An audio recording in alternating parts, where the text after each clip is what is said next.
Hi mga ka-Dream Homes! Nandito tayo ulit ngayon sa may Lower Antipolo Rizal and update ko lang guys dito sa property. So, 2 units still available and yung price nito is 25.5 million and yung nasa right side patapos na and then ito yung nasa left side po natin, ito na yung ready for occupancy. So, let's check guys kasi yung huling video ko nito is under construction pa.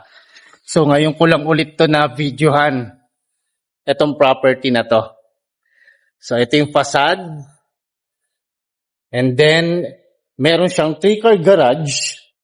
So ito yung car garage nyo guys. Kasya rito yung SUV and sedan na sasakyan.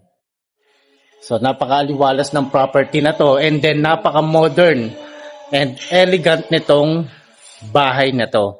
Dito pa lang guys sa may facade niya, talagang makikita nyo na quality yung pagkakagawa ng seller dito. So dito guys, pagpasok natin, meron tayong makikitang huge door. So ito siya.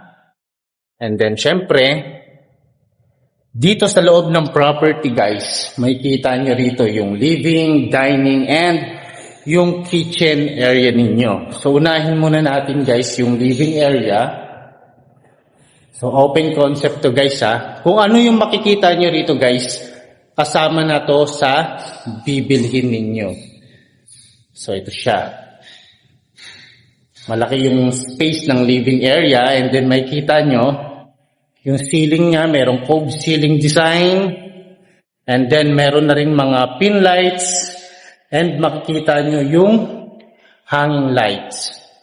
Napaka-elegant ng property na to. And then meron na rin siya mga spotlight. And then yung window niya, malaki yung window para pumasok yung air sa loob ng property nyo. And then dito naman, space for dining area, kasya rito, 7 chairs of table. And then ito yung isa sa mga nagustuhan ko guys, itong kitchen area nila. So napaka-elegant, ang ganda ng mga lighting nila. And then ito siya, yung island countertop. So meron na rin siyang dalawang double sink guys. And then ang dami niyang cabinets. So kung kayo yung magluluto rito guys, so makakakilos talaga kayo ng maayos. And then ayan, dito rin ang laki ng space ng mga cabinets. May mga sockets, may range hood, may cooktop. So nandito naman yung space para sa inyong fridge.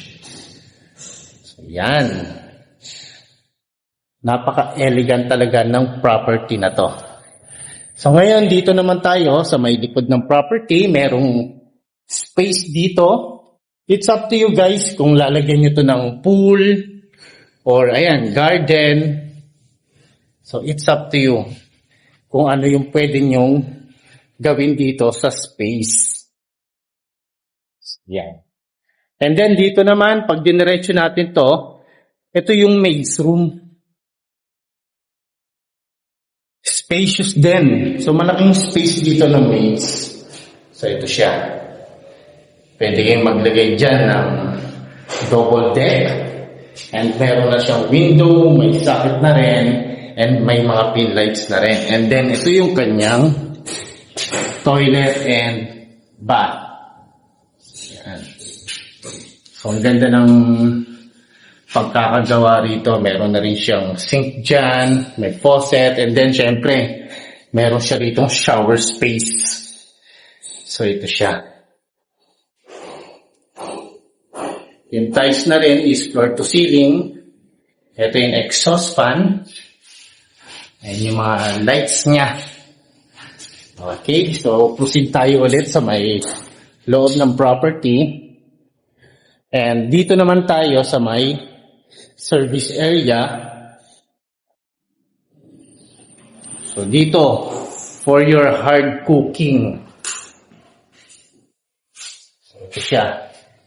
So spacious din, maluwag, and makakapagluto kayo guys na maayos dito. So ngayon, puntahan natin yung powder room. So this is your powder room. So yan, ganda ng design. So ang ganda rin dito ng lights niya. So ito siya. May mga window, may mirror, may sink.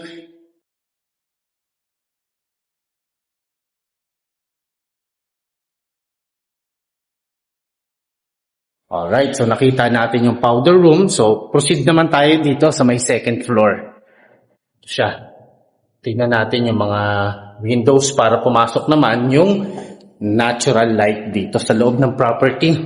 At ang kagandahan, kaya merong malaking window dyan, is para hindi na rin kayo gumamit ng lightning.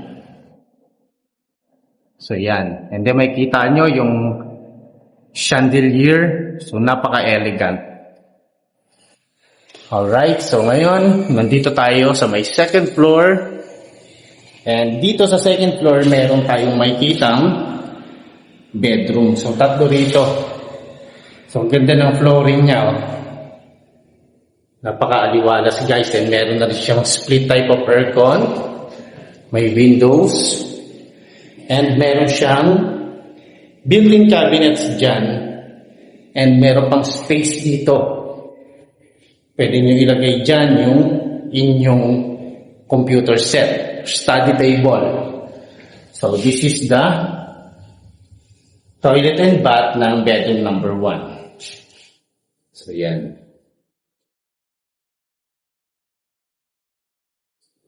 Alright, so nakita natin yung bedroom 1. Let's proceed sa bedroom number 2. So napaka-spacious guys na mga bedrooms dito.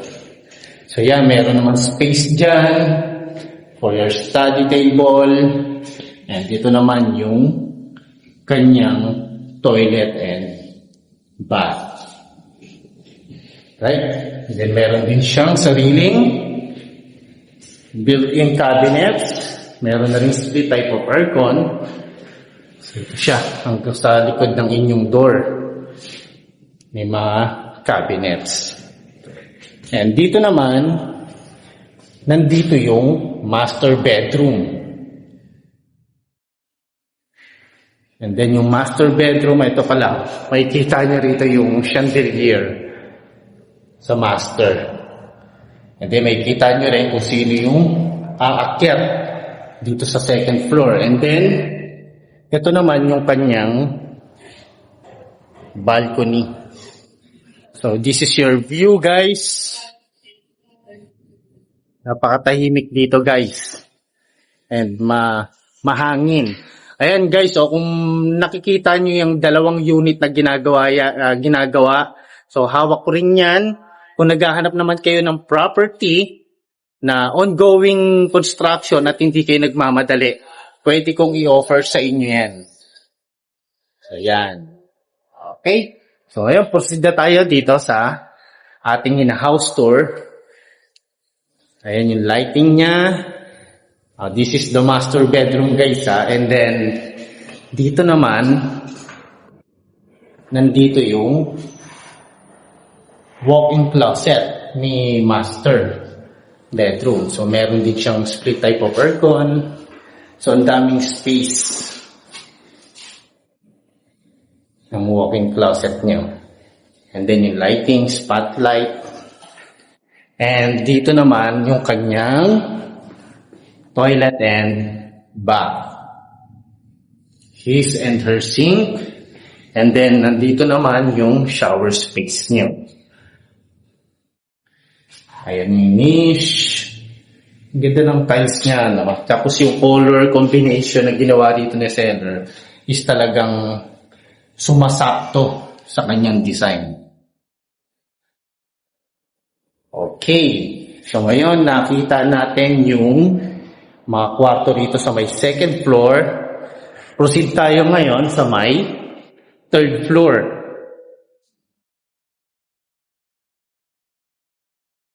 Ganda rin ng stairs. So, hindi siya bitin habang umaakyat kayo. And then, nandito tayo ngayon sa may third floor. May window dyan. So, yan, may lights siya. Ang ganda ng ceiling, guys. Dito naman sa third floor, nandito, meron pang dalawang kwarto dito. So, ito yun. Ito yung pang-apat na kwarto. So, yan. And then, meron din siyang built-in cabinets. And, of course, meron din siyang sariling toilet and bath. Okay. Kasya rito, single type of bed. And dito naman, yung panglimang kwarto.